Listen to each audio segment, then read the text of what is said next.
Hello, hello, hello. It's Docia, the boss lady over at Handyman Connection, here with another episode of 285 DIY. Today, what are we going to talk about? Spring cleaning, decluttering. I know it's our favorite topic. Actually, it's probably not. So here at 285 DIY, we are here to make home improvement empowering for you. We never want it to feel overwhelming. So if you're going to tackle a small project or a big project, we're here to help you make confident decisions, protect that investment, and turn that honey-do list into a honey-done list. And today I'm going to talk about spring cleaning, not the kind that moves clutter from one room to the next. We've all done that. What we're talking about is the kind that actually improves your home. So because we're here in the mountains, winter is no joke. We have snow, we have mud, we have freeze-thaw cycles, we have heavy gear, we have wood stoves. Our homes work hard. Well, maybe not this winter, but that's another story or another podcast. But this spring we need to reset. So let's break it down into a few DIY steps to get your house ready. Number one, do a spring check. 30 minutes, grab a notebook, pen, think, I'm going to buy this house. What don't I like?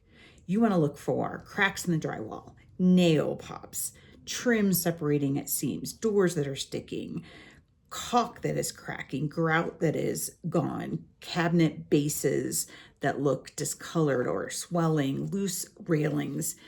During the winter, mountain homes contract and expand, and that means that these cosmetic shifts can cause damage to your home.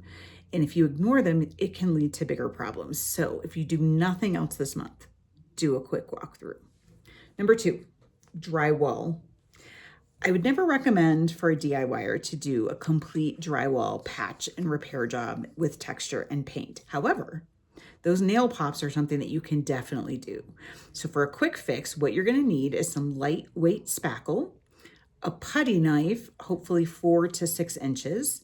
You want to try some sandpaper at 120 grit and a damp cloth.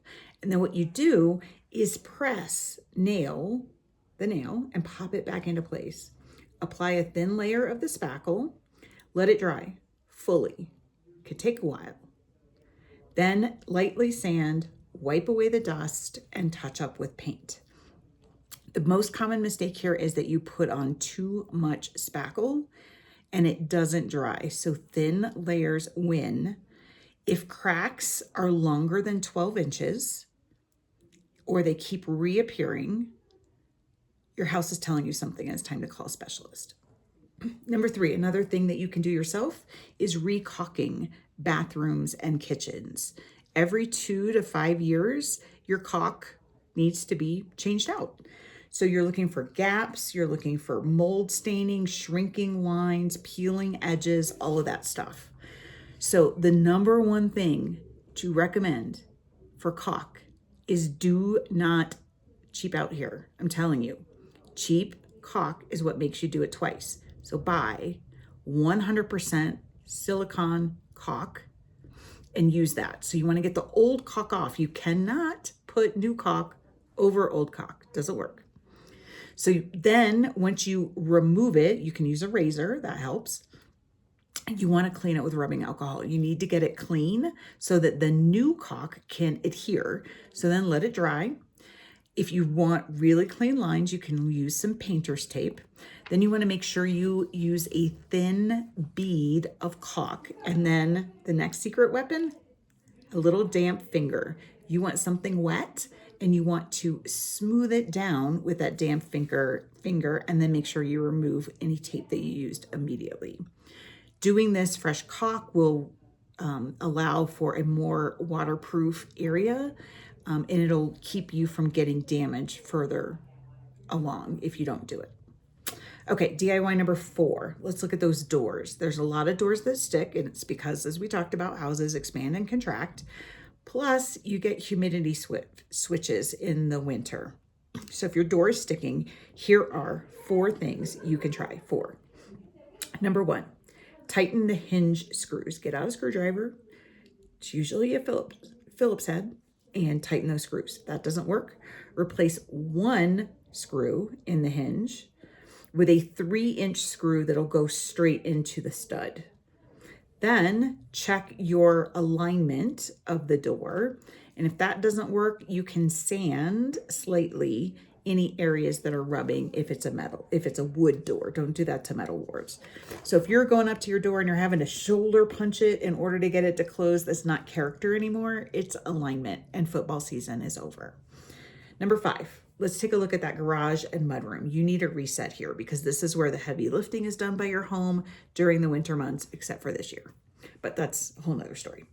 So some things that you can do to make your spaces there easier to live with, garages and mudrooms. Think wall-mounted shelving with hooks, overhead storage racks, boot trays that will keep the drainage contained. Heavy-duty hooks are great. And remember, do not anchor anything directly to drywall. You always want to go to the studs or use toggle bolts that are rated properly for the weight that you are doing. Remember, decluttering is not just aesthetic. It reduces stress and it makes your home safer. Finally, here are some quick exterior wins that you can count on before the rain hits. Go outside and check those decks. Check deck boards for soft spots, for nails that have popped up. You can tighten your loose railings, look for the screws there. You can look for popped nails. You can see if any of your hose bibs cracked over the winter, and clean any debris that you have out of gutters and drainage spots. Okay, now, before we end, everyone always asks me, what is DIY and what needs a contractor, a handyman, someone like me?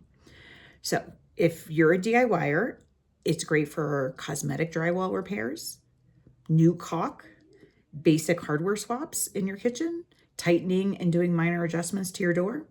But you want to call us if you see structural movement, cracks that are 12 inches or longer that keep reappearing. You've got rot that's showing up in cabinets or walls. You think you see the sign of a water damage stain.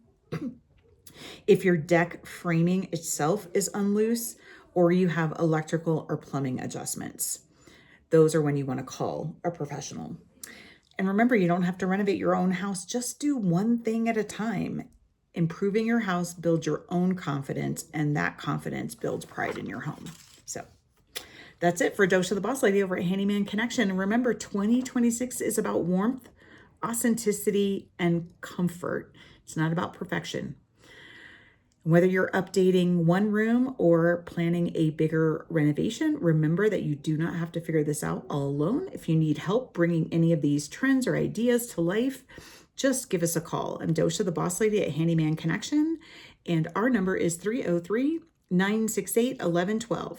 I can help walk through any ideas that you have, plan for an upcoming remodel, take a look at your budget. So until next time, and until then, let's keep making home improvement feel doable. Thanks.